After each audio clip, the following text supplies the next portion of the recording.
আসসালামু আলাইকুম, কেমন আছেন সবাই? আজকে একটু আম্মুকে বলেছিলাম মুরগির মাংস খেতে ইচ্ছা করতেছে। আম্মু শোনা মাত্রই এই যে নিয়ে এসেছে। নিয়ে আসার সাথে সাথে মুরগিটাকে সুন্দর করে ছিলে নিয়েছে। এবার কেটে নিচ্ছে সুন্দর করে।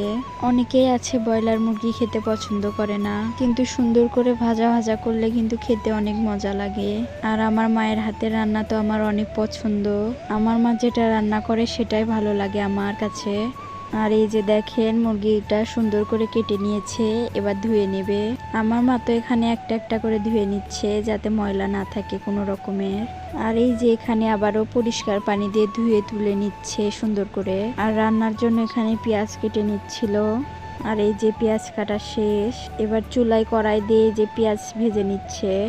পেঁয়াজটা সুন্দর করে ভাজতে হবে যাতে পুড়ে না যায়, পুড়ে গেলে খেতে কিন্তু তিতা লাগবে।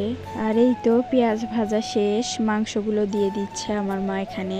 মাংসগুলো দেওয়ার পর সুন্দর করে নাড়াচাড়া করে নিচ্ছে। আর হ্যাঁ, আমার মা কিন্তু এভাবেই রান্না করে। আপনারা কে কিভাবে রান্না করেন অবশ্যই কমেন্ট করে জানাবেন। আর এই যে দিয়ে দিল আদা রসুন বাটা, মরিচের গুঁড়া দিয়ে দিল এখানে, আর দিয়ে দিল লবণ পরিমাণ মতো, হলুদের গুঁড়া আর ধনে গুঁড়া। মশলাগুলো দিয়ে দিয়ে আবারও সুন্দর করে নাড়াচাড়া করে নিচ্ছে। আর এই যে সুন্দর করে এখানে কষিয়ে নেবে আমার মা। এই যে রান্নাটা হয়ে গেছে, সুন্দর করে ভাজা ভাজা করে নিয়েছে আমার মা। আর আমাকে বলতেছে একটু খেয়ে দেখো কেমন হয়েছে রান্না। আমি তো বলে দিয়েছি অনেক মজা হয়েছে।